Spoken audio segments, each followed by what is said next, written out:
Gumawa pala ako ng oatmeal cookies para sa pangmeryenda at pangbaon-baon ng mga bata sa school. Tapos nagluto na rin ako ng hapunan namin dito sa bahay. Hapon na naman, kaya naman eto, busy na naman ang nanay na to. Ito palang oatmeal cookies, isa talaga to sa favorite ng mga bata na binibake ko. Para pala sa dry ingredients, nagtimbang lang ako ng harina na 260 grams.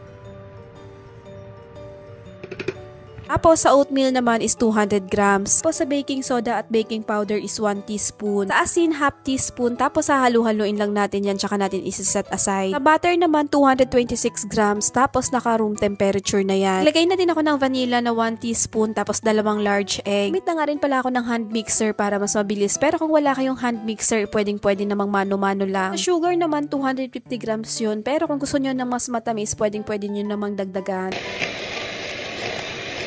Continue lang natin yung pagmimix hanggang mag-combine na lahat ng ingredients. Eto na nga, okay na to, kaya naman i-combine na natin yung mga mixture.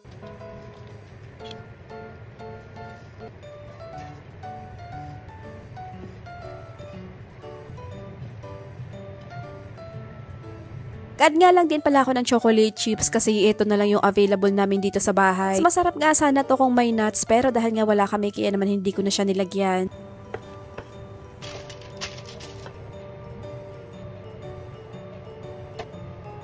Ito na nga, nag-assemble na ako at ito nga yung ilalagay ko sa freezer para sa pangmeryenda at pangbaon-baon ng mga bata sa school.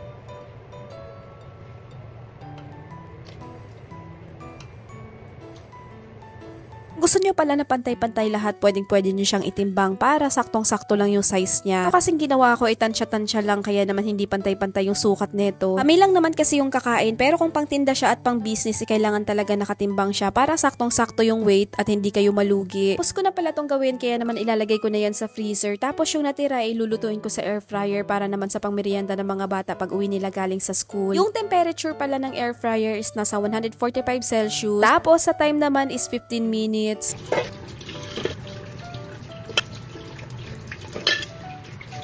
Ang hinihintay kong maluto yung cookies ay hinugasan ko na nga rin itong mga hugasin namin. Konti lang naman to yung mga pinagamitan ko lang kasi nakapaghugas na nga rin si Kuya Sen.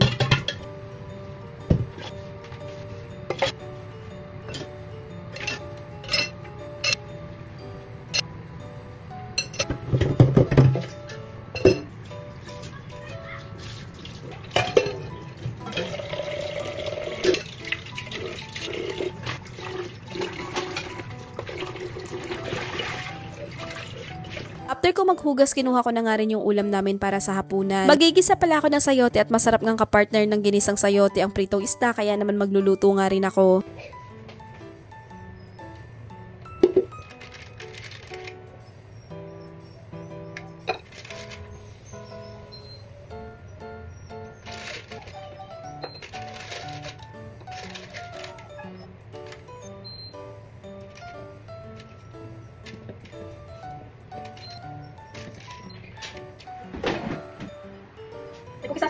Ito talaga yung mga gusto kong cookies, yung crunchy siya outside pero sa gitna is moist. O diba, mukha namang hindi masaya si Sion dyan sa likod. Iluto ko na nga rin pala itong second batch ng cookies, kaya naman papalamigin ko lang yan at bibigay ko na yan sa mga bata. O nga rin pala ako mag-start magluto ng hapunan namin, iinom na muna ako na itong vitamins na tinitake ko. Ito pala yung Worthy multivitamins na i-recommend ko sa mga nanay na katulad ko. Lalo na nga sa mga nanay na mabilis mapagod, ang daling malobat, perfect sa atin to. Bukod kasi sa vitamins, meron na din siyang minerals at amino acid. Hindi siyang mangosteen extract na rich in fiber, kaya naman nakakatulong siyang tumunaw ng mga kinakain natin at hindi na natin ma-feel na bloated tayo. Hindi siyang moringa extract na nakakatulong na mag-lower yung blood sugar, vitamin E na good for skin, vitamin B para sa healthy na mga ugat, at zinc para mag-boost yung mga immune system natin. Marami siyang good benefits na makakatulong talaga sa katulad nating mga nanay na laging busy sa gawaing bahay at pag-aalaga ng pamilya. Kung mag-take ng vitamins, mag-i-start na nga rin ako magluto ng hapunan namin.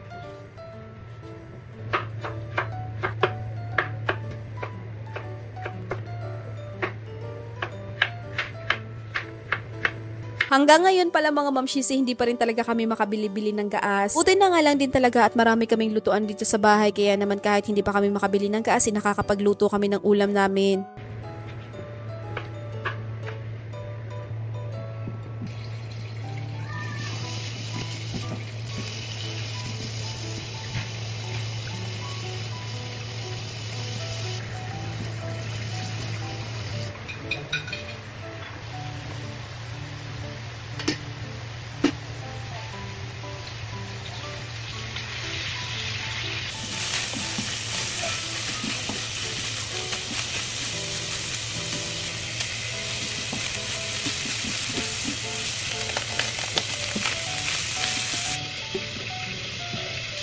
Naigisa ko na ng maigi yung ibang rekado kaya naman inilagay ko na nga rin itong sayote tapos maglalagay din ako ng tubig.